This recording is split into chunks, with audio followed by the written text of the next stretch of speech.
o trataban de ocultárnoslos, ¿sí me entiendes? O sea, eran como que todo era todo magia, todo felicidad, pero que existía un México abajo, crudo, pues real, que estaba mermando y que estaba empujando socialmente todas las fibras sociales y que se empezaba a denotar ese tejido social que se estaba como quebrando, se estaba distanciando ese tejido social. Y entonces, yo les iba haciendo hincapié, ¿no? Les decía, a ver, ¿por qué es el periodo neoliberal? ¿No?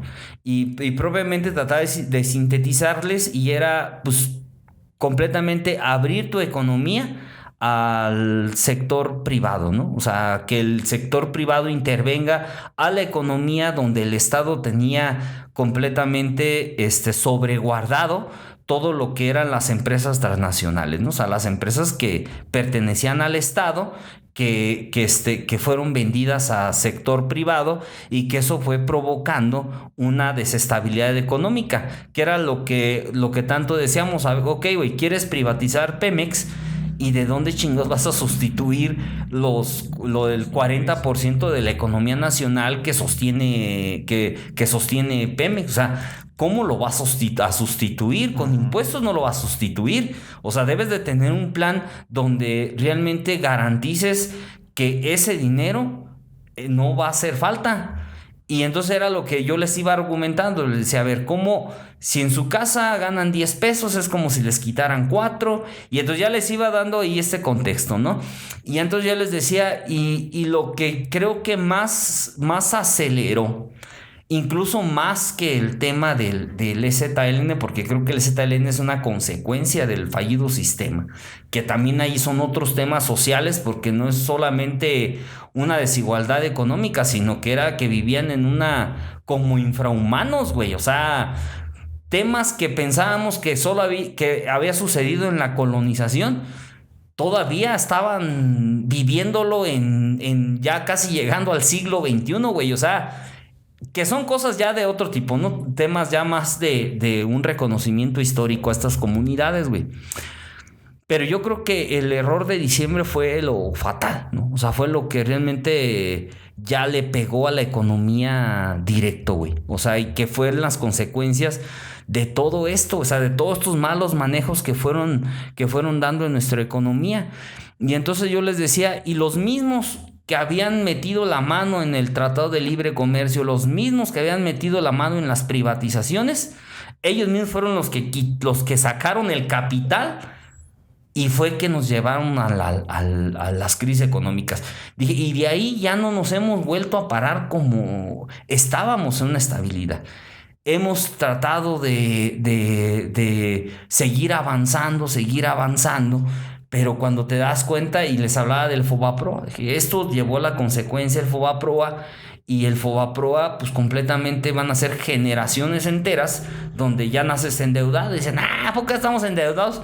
Dije, pues sí, tristemente todos los mexicanos, desde que nacemos, ya traemos una deuda que ni siquiera nosotros, pues, fuimos los causantes, sino fue que el gobierno le dio al banco dinero, y ese banco, en vez de que el banco les pagara ese dinero, somos los mexicanos los que tenemos que pagar ese dinero a los bancos. Entonces dije, es una situación donde ustedes deben de crear conciencia. Y era donde les decía, a ver, ya se vienen elecciones.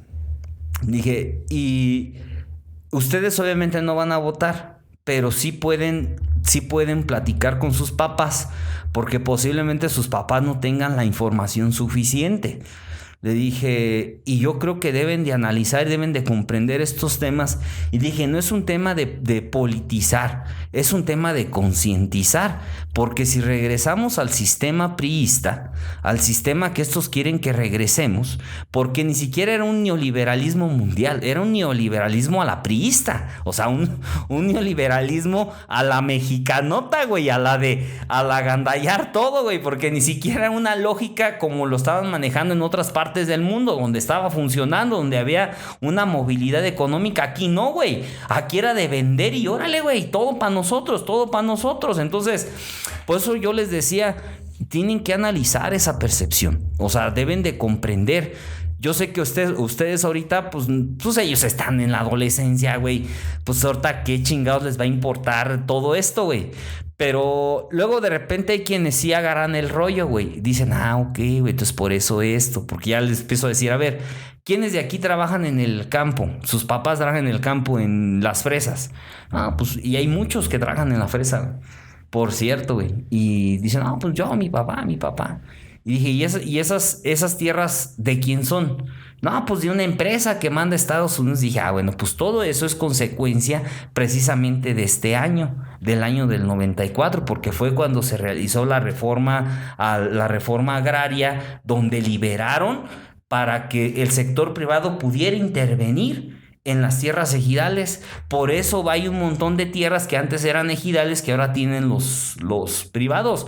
Por esa razón es que sus papás tienen esta oportunidad para ir a trabajar en estas empresas, porque estas empresas llegan a raíz de consecuencias del Tratado de Libre Comercio y del Tratado de la Reforma Agraria, que precisamente sucedió en esto. Entonces, trato de que entiendan su realidad con lo que se construyó en el pasado. Y entonces aquí es donde ya los empiezo yo como a orientar, ¿no? Les voy diciendo, a ver,